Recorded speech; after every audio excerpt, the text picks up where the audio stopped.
Tapi pertanyaannya, yang menyelamatkan masuk surga itu tauhid apa perbandingan madzhab? Tauhid. Ini hanya mengajarkan fardu kifayah sunat-sunat.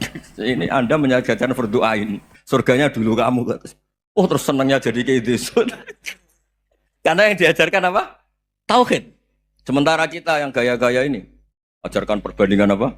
Ada studi banding ke Al-Azhar kemana-mana. Ini enggak tauhid. Dari orang nyembah pohon jadi nyembah Allah Ta'ala. Keren enggak? Keren.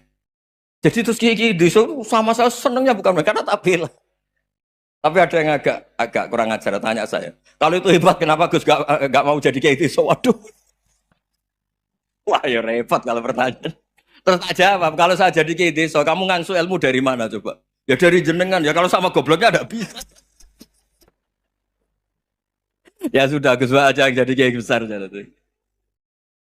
Maksud saya, ya sudahlah kita begini seperti yang saya ajarkan di sini, saya sarankan supaya orang itu tahu. Nah, ini namanya diroyah, apa? Makanya kata Imam Ghazali itu kalau kamu ingin sopan gampang melihat anak kecil, gua aqallu minni dzamban, dia dosanya lebih kecil. Karena masih kecil kan, tentu secara dosa enggak banyak. Kalau melihat orang yang tua, gua aktsaru minni ibadatan, dia tentu ibadahnya lebih banyak karena umurnya lebih banyak. Sehingga terus semua orang lain tuh di depan kita itu hebat. Ya semua orang lain sama misalnya Pak ini rektor, Pak Fathul Wahid rektor. Tanggung jawabnya lebih banyak, berarti pahalanya lebih banyak. Tapi sama, ketika melihat Nyon Sewu, melihat pegawainya yang secara lahir di bawahnya, ini tanggung jawabnya enggak banyak, pasti salahnya juga enggak. Itu yang diajarkan Rasulullah SAW, sehingga enak. Tapi kalau kita melihat orang lain selalu salahnya, itu pecundang. Allah saja tidak seperti itu kan, amal baik ya ada khairan, amal buruk ya ada saron, semuanya dilihat oleh Allah Subhanahu wa Ta'ala. Saya tuh punya teman Gus, agak beling, agak seenaknya. Dulu miskin. Wah itu seenaknya betul. Kayak kenal Tuhan sudah. Tak tanya, kenapa kamu seenaknya? Satu bulan tuh labanya bisa 200 juta sampai 500, sampai 1 miliar. Saya itu Gus, setelah duha itu perkembangannya bagus. Duha, sholat duha itu. Saya pernah miskin, kan kata, ingka dari rizki fisama, wa ingka anak kolilan, ya kalau fisama fa'anzilu, terus wa ingkana qalilan fakasirhu, kalau sedikit perbanyak. Ini trennya sudah benar semua. Nah, wa ingkana ya haroman fatohiru, kalau haram yang kau sucikan.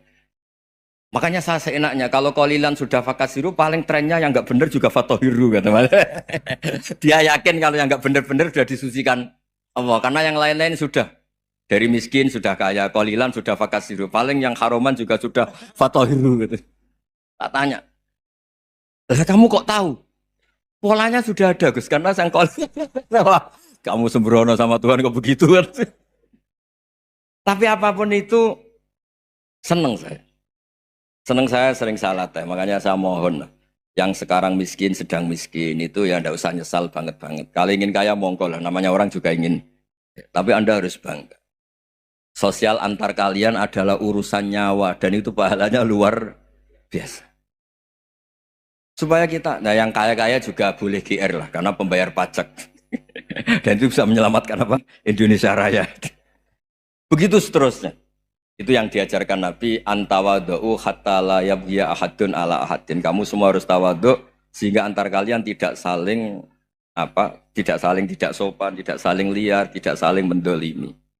Termasuk tadi sikap gak jelas tadi. Orang dolim yang sekarang dolim bisa saja tobat, yang sekarang soleh bisa saja nanti. Semuanya tuh mungkin. Kita diajari ya muqallibal qulub tsabbit qalbi ala dini. Jadi keliru kalau kita dalam banyak harus tegas gak mesti. Al halalu bayyinun wal haramu bayyinun. Tapi ada wa bainahuma umurun mustabihat. Ada yang wilayahnya itu abu-abu. Misalnya ada perempuan cantik misalnya, contoh paling gampang. Kalau kamu ajari secara serius, kamu bisa saja tergoda jadi fitnah. Jadi kalau orang soleh gak berani ngajarin, kemudian digunakan orang fasik, malah menjadi orang nakal, kita juga tanggung jawab. Kamu mau tegas gimana? Wilayahnya sama-sama mungkin. Wilayahnya sama-sama mungkin. Yang dekat pejabat mungkin terkontaminasi KKN. Tapi kalau pejabat gak dekati orang soleh, punya perilaku yang gak soleh, yang repot juga Indonesia kan? Nah hal-hal seperti itu kita tidak perlu ngambil sikap. Maksudnya gak usah ngambil sikap, ya kita buktikan kalau milih satu madhab, kita buktikan semuanya lebih baik, semuanya lebih bermanfaat. semuanya lebih berperadaban. Karena nggak bisa dihindari wabena humain. Termasuk nyuwun sewu, saya mohon maaf sama mulai Pak Harso, Pak Lutfi sampai Pak Fathul Wahid. Saya ini termasuk kiai yang nggak suka dekat sama orang-orang top. Bukan karena hasud. Memang konstitusi kiai harus gitu lah, tamud dan na'inaika. Kenal orang lebih tinggi itu kan resiko. Misalnya saya kiai desa, mungkin punya keri tua sudah seneng, punya kijang tua sudah seneng. Gara-gara kenal Pak Wahid naik Camry, waduh kok saya kalah itu. Kenal orang itu kan resiko. Mungkin dosen-dosen sini kalau kenal saya di Rembang juga resiko. Di sini gak ada cium tangan, melihat saya dosen, wah gak enak jadi dosen. Jadi memang harus dibatasin. Sekiranya mungkin orang terus, karena latamud dan apa? Ainaika ilham. Kamu jangan sering melihat orang lain yang mungkin secara lahir dapat nikmat yang lebih tinggi timbang Anda. Kalau kamu gak bisa ngelola hati Anda bisa hasut, Anda bisa dengki. Paling tidak Anda bisa ada syukur. Terus saya itu sering didolani pejabat. Juga sering melihat pejabat di TV-TV. Naik mobil aja ada yang naikkan. Bahkan kalau wudhu itu anduk aja ada yang bawa. Itu kalau yang nggak kuat, weh naik jadi pejabat. Ya makanya terus konstitusi kiai itu mengatur, sudahlah. Mata kamu itu kamu batasin. Jangan melihat sesuatu yang potensi ya. Potensi menjadikan Anda tidak apa? Syukur. Jadi saya mohon, ini memang konstitusi saya sebagai kiai. Jadi saya, tapi di hati saya tetap akrab. Saya doakan semua untuk UI, untuk semua orang Indonesia kita doakan. Kita ingin semuanya tambah baik, tambah. Tadi katanya mau naik kelas ya. Kalau naik kelas dari rumah saya niatkan mari mengkaji diroyah. Diroyah itu melogikakan riwayat. Jadi misalnya kita sering dengar Rasulullah SAW sering ngendikan kalian masuk surga itu bukan hanya berdasar amal, tapi berdasar anugerah Allah Subhanahu wa Ta'ala. Oke, kita sepakat amal kita, perilaku kita, ibadah kita andaikan dikompensasi dengan nikmat yang Allah berikan tentu tidak seimbang. Untuk membayar itu saja sudah lunas. Jadi Anda semua tidak berhak masuk apa? Surga. Sehingga di beberapa riwayat dijelaskan ada orang yang 500 tahun ibadah, nggak pernah maksiat.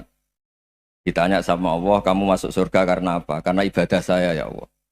Ya sudah, surga kamu 500 tahun saja karena ibadah kamu 500 tahun. Ini cerita umur-umur orang dulu. Ya Allah katanya surga engkau ini selamanya. Ya kalau yang selamanya itu rahmatku. Kalau amal kamu terbatas ya surganya sesuai amal kamu ya terbatas. Ya sudah ya Allah, berarti masuk saya surga saya ini karena fadl engkau, karena anugerah engkau. Itu namanya apa? Diroyah. Diroyah itu satu kajian analisis di mana kita percaya riwayat, tapi kemudian punya logika, punya diroyah. Ini penting supaya tauhid kita ini kuat. Jadi dulu ada orang yang sangat cerdas, namanya Jubair bin Mut'im. Dia saking cerdasnya, juga kaya, juga tokoh, dikirim sebagai delegasi pembebasan Asra Badrin, tawanan Badar. Kemudian pas datang ke Masjid Nabawi, Nabi delalah pas baca Wattur wa kitabim mastur. Sampai pada titik Nabi baca am khuliqu min ghairi syai'in am humul khaliqun. Apakah penciptaan yang sedemikian canggih itu dimulai tanpa perwujudan, tanpa sesuatu yang real, yang maujud? Orang itu langsung bersimpuh, matur, ya Rasulullah saya Islam. Kada qalbi yatir, hampir hati saya, otak saya, pikiran saya itu terbang.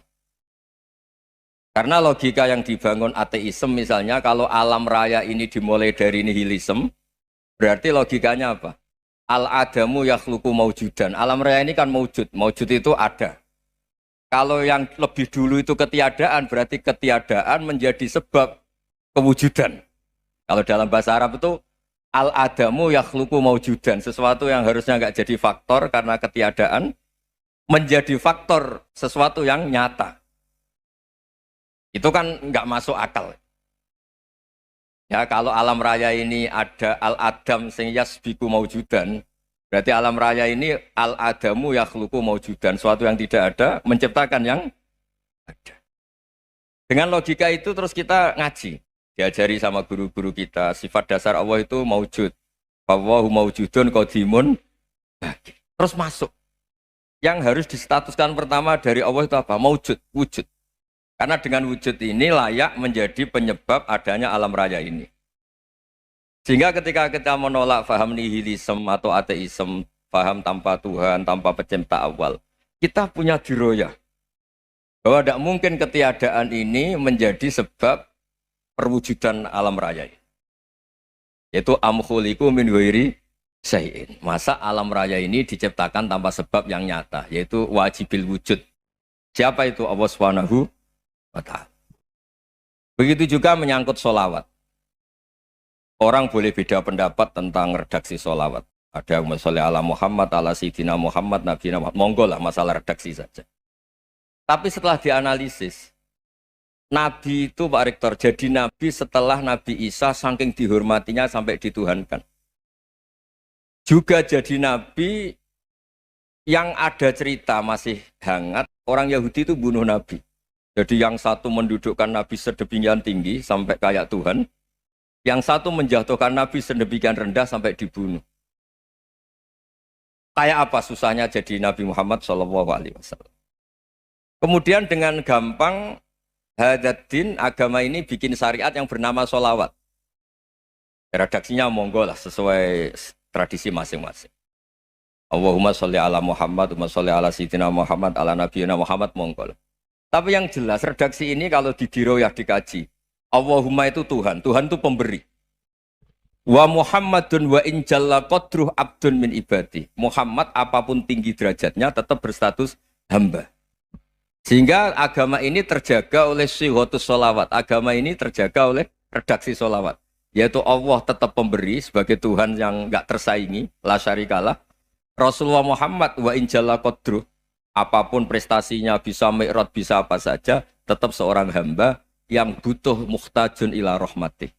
Jika redaksi Allahumma sholli ala Muhammad ini mengukuhkan yang Tuhan tetap Tuhan, hamba pilihan tetap hamba pilihan. Tentu dengan redaksi ini kemudian kita mendudukkan Nabi benar-benar posisi terhormat. Yaitu orang yang paling berhak dapat askat tahiyat, mendapat penghormatan Allah paling tinggi, yaitu Rasulullah Muhammad SAW. Dan itu diulang-ulang oleh Allah. Subhanalladzi asra bi abdi. Status hamba ini diulang. Lagi-lagi ini bernama diroyah. Bernama apa?